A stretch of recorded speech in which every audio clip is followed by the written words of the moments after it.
Hello again on Saturday, second video this time.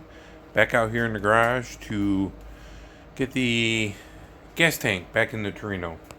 This is what I picked up at MPD. The original, it was plugged. I did drill out the original and unplug it, but it was just nasty, everything else. So when I stopped at MPD today on the way back from Columbus, Ohio, I picked a new one. Picked up a new one because they do reproduce this. Same as what they use on a Mustang. So I got this. They give you a new ring, new gasket. So I'm going to get that put in. That goes on the top of the tank. Right in the top of the tank, right there. So we'll get that put in, get the tank stuffed back up in the car, and get this finished up back on it.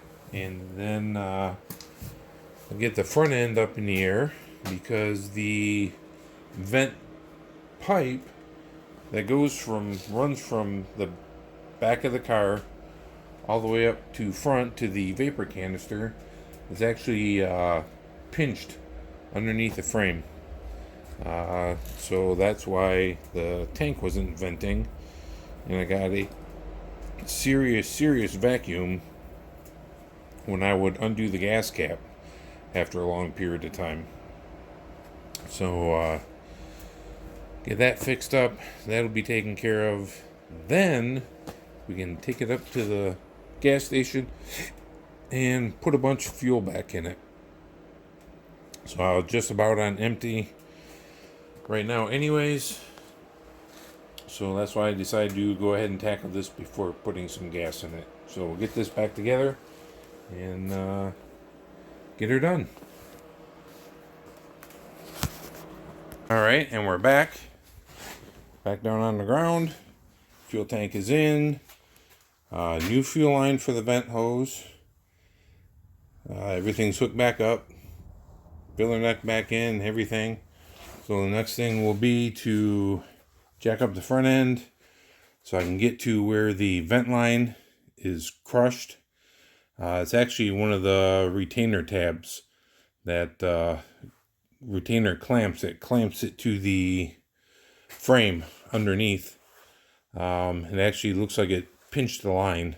So the tank isn't venting. It's not totally pinch closed because I can push some air through it a little bit, but need to fix that up so the tank vents and that it doesn't create a humongous vacuum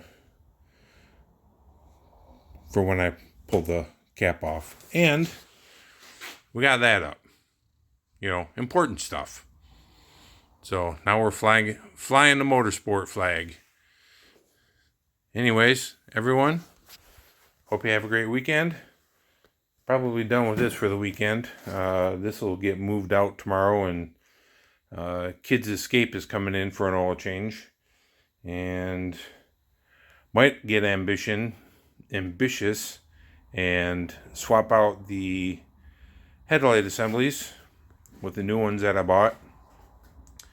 But in their infinite wisdom, you have to pull the bumper cover to get to the bottom bolts for the headlight assemblies. So I don't know if that's going to happen tomorrow or not. We may just do the oil change and save that for later.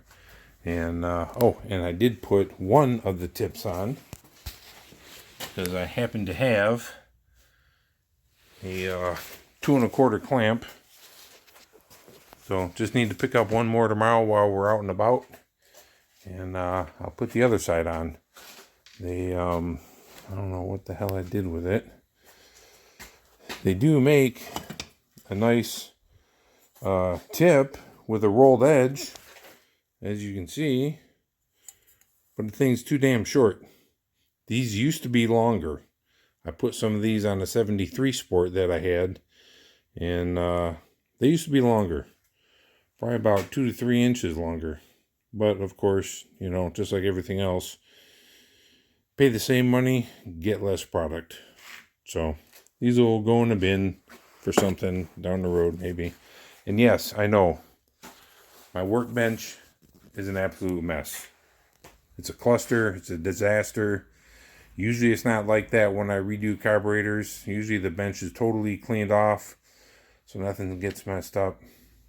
So I'll be coming out here tomorrow and cleaning up the bench, putting everything away, so I can get going on these carburetors. Anyways, hope everyone has a great rest of the weekend. See you later.